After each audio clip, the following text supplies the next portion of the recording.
আমি অনেক বেশি খুশি হতে পারতাম। এজাজ আমার একেবারে নিকটবর্তী, আমার স্নেহধন্য পুত্রবৎ।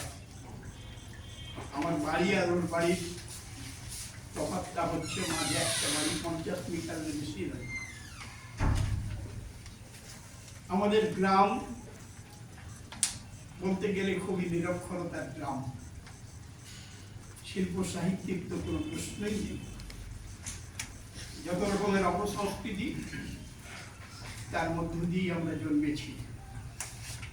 তাই এইরকম একটি গণ্ডক গ্রামে বলবো, আমার নিজের গ্রাম হলো, সেইখানে ইজাজের জন্ম, ইজাজের সাহিত্য সাধনা, সংস্কৃতির প্রতি তার যে একটা অপরন্ত উদ্যোগ, সবটা মিলিয়ে ইজাজ আমাদের গ্রামে একটা নজির সৃষ্টি করেছে, এতে কোনো সন্দেহ নেই। আমরা গর্ববোধ করতে পারি।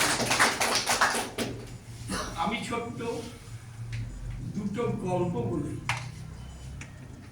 আমি উদ্বোধন এই বিষয়টা আমি ভাবিনি, কিন্তু আমার সঞ্চালক আমাকে ভীষণভাবে শ্রদ্ধা বলেন, ভালোবাসা বলেন আমাকে ভীষণভাবে। আমি যা নই তার থেকেও বেশি কত ভালো মানে সঞ্চালক, সেই জন্য নানান বিশেষণ দিয়ে ফেলে। আমি খুব লজ্জিত হই অনেক সময়।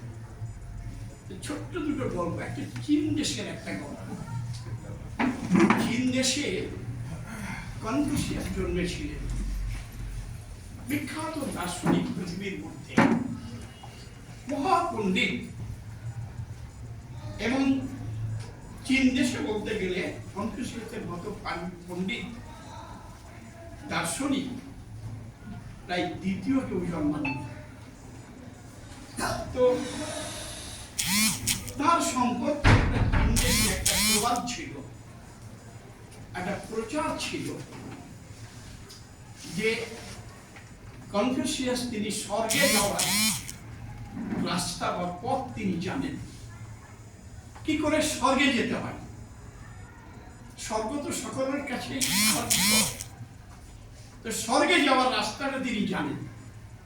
গোটা চীন দেশ তারা এটা বিশ্বাস করতেন। তাই একদিন হঠাৎ করে কনফুসিয়াসের ছেলে জিজ্ঞেস করছেন, বাবা তুমি তো স্বর্গে যাওয়ার রাস্তা জানো,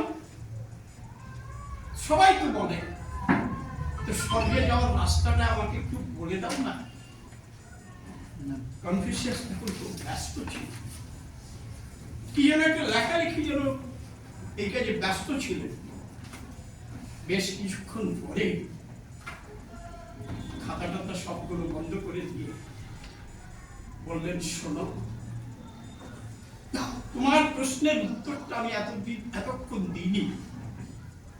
তার কারণটাই হচ্ছে যে চীন দেশের যতগুলো কবি,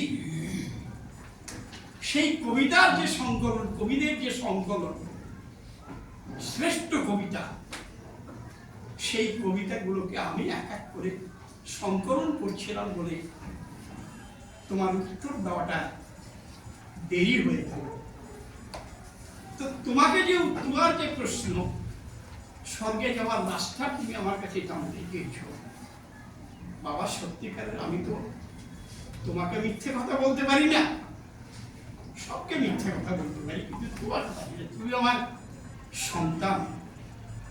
তো তোমাকে একটা কথা বলি, সত্যি সত্যি আমি স্বর্গে যাওয়ার রাস্তা কিন্তু আমি জানি না, কিন্তু তুমি স্বর্গে যেতে পারো যদি এই চীন দেশের সমস্ত কবিদের যে কবিতাগুলোকে আমি সংকলন করেছি, যদি এই কবিতাগুলো নিষ্ঠার সঙ্গে যদি তুমি পড়তে পারো, তাহলে তুমি স্বর্গে যাওয়ার রাস্তা তৈরি করে নিবে, স্বর্গে যেতে পারবে।